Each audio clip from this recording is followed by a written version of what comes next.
పరిశుద్ధాత్మ నింపుదలకు సంబంధము కలిగిన అంశము నీటి బాప్తిస్మం. పరిశుద్ధాత్మ బాప్తిస్మము నీటి బాప్తిస్మమునకు ముందు కానీ, బాప్తిస్మ సమయంలో కానీ, బాప్తిస్మము తర్వాత కానీ కావచ్చు.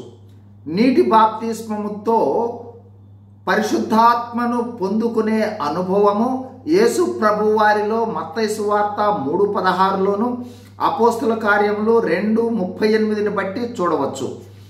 క్రైస్తవులకు పరిశుద్ధాత్మ నింపుదల అతి ప్రాముఖ్యమైనది.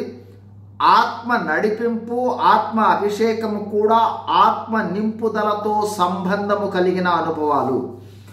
ఆత్మతో నింపబడిన వారి గుణలక్షణాలను విడివిడిగా చూడబోతూ ఉన్నాము.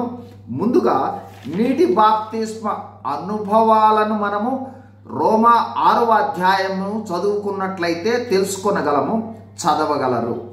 క్లుప్తంగా ఈరోజు జ్ఞాపకం చేసుకుందాం. 1.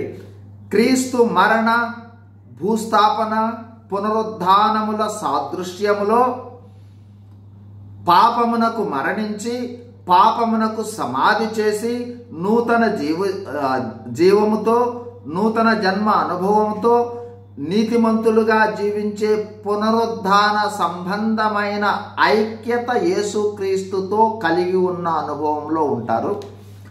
2. పాపము విషయంలో మృతులుగాను, క్రీస్తు యేసునందు సజీవులుగాను ఉంటారు.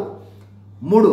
ప్రాచీన పాప స్వభావమునకు సిలువ వేయబడిన అనుభవంలో ఉంటారు. 4. వీరు తమ శరీర అవయవాలను నీతికి సాధనాలుగా దేవునికి అప్పగించుకుంటారు. 5. నీతికి దాసులుగా ఉంటారు. 6.